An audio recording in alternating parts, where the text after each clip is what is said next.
Back here in the United States, some wild developments in the midterm so far. Really wild. So we had a call in the Arizona Senate race from Wasserman, right? From Cook yeah, Political. Dave Wasserman said he'd but seen it does. enough. It looks solid. It looks right. I mean, this is Mark Kelly beating Blake Masters is what they're calling. You asked me this question yesterday. I think the Masters camp and the Kari Lake camp both still feel good.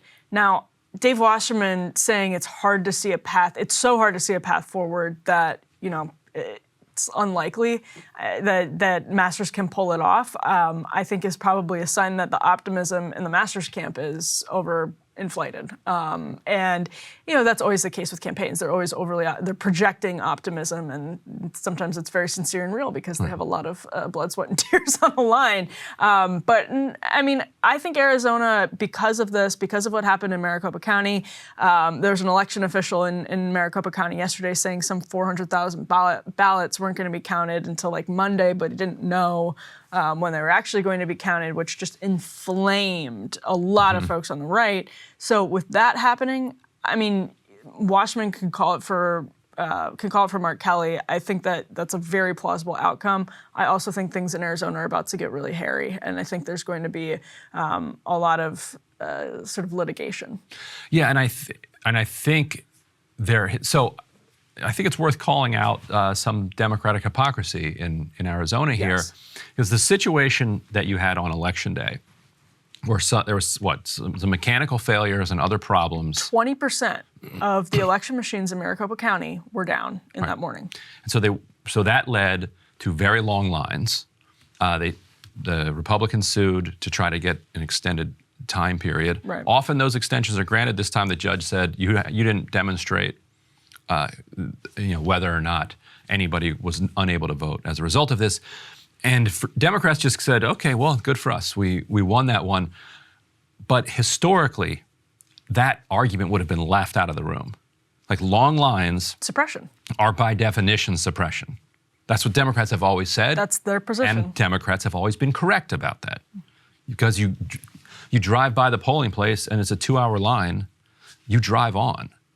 And just because you can't prove that person didn't register somewhere. That's ridiculous, yeah. Like that, so that person's vote was suppressed. As a result of it, I'm sure that happened in Maricopa County, and I'm sure it has happened in cities all across the country over the last 50 years where they have kind of either manufactured or through incompetence, produced these long lines, or just through the kind of structural pressures of so many people living in with so few precincts. And this also goes to a prison or a trap that Republicans have built for themselves.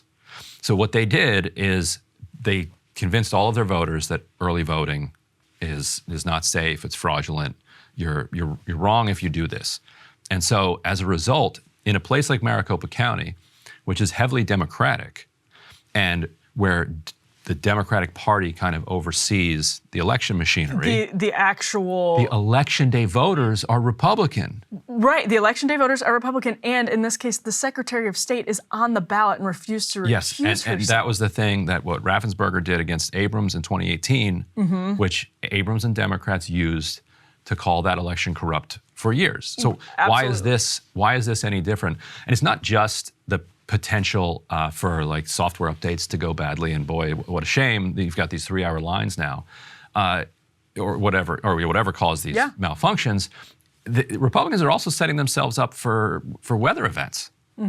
I think if Laxalt loses, it is likely because of a freak snowstorm in Reno and rain in Nevada. Yeah, they were telling you Las this Vegas. on Election Day. You were talking to some folks who were like, hey, if the weather's bad, that's the best thing that could happen to Catherine Cortez Masto. Right. I was talking to this Republican operative who was working on the campaign, or working on an outside campaign, and that morning, and he's like, we're in really good shape in Nevada. I'm feeling very good about it. We're hearing it might snow in Reno and might rain in Vegas, and if it does, that sucks. But I think we're still okay. But this is an era of climate change. You're going to get freak weather events all the time, and so if you have 3 weeks to vote, and you get 2 weeks of freak weather, you still have a whole week to get your ballot in.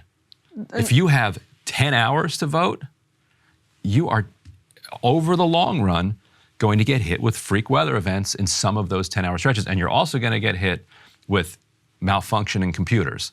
And some of those computers might malfunction just because you don't have Democratic officials that are that incentivized to make things run perfectly on election day, because guess who's coming out to vote? 3-1 Republicans or whatever. So they're like, yeah, you guys you guys won't fund our elections. We asked for more money. The legislature rejected us. You wouldn't let us start counting ballots. You're kind of doing everything you can to slow down our ability to get this going. You made us spend 2 years going through these audits. So yeah, you know what? Maybe we don't do the maintenance on these machines as fast as we could have.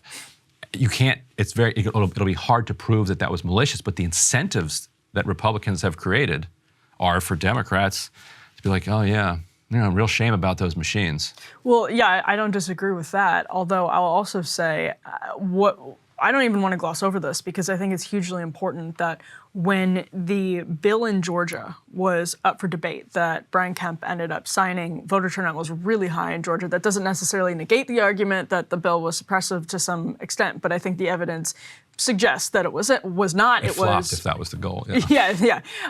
And on that case, I mean, it was a milder.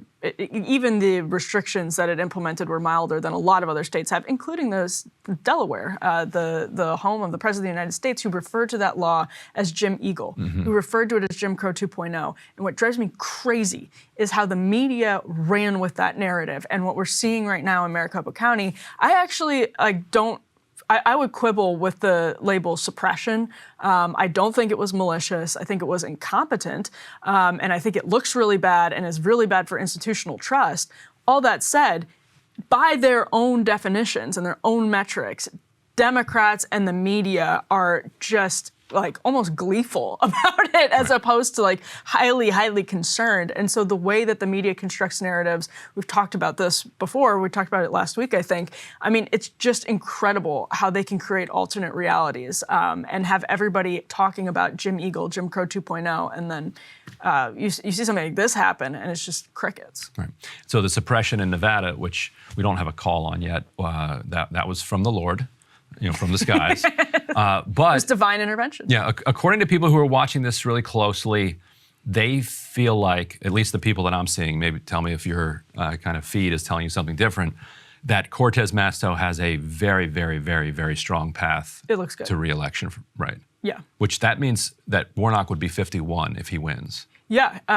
Or 50, and they'd still control the Senate regardless of what happens with Georgia. And the strange place we've been in for the last 2 days is that you can either have Democrats actually ending up losing both houses of Congress, losing the House and losing the Senate, or you can have Republicans failing to capture even the House. I mean, that could end up, as Ryan suggested earlier, around 217, a one-vote margin for either Kevin McCarthy or Nancy Pelosi or Hakeem Jeffries or whoever steps into that vacuum, which is just, none of these outcomes were they weren't on my radar, that it would be that close. Cable news is ripping us apart, dividing the country, making it impossible to function as a society, and making it impossible to know just what is true and what is false. But the good news is they are failing and they know it.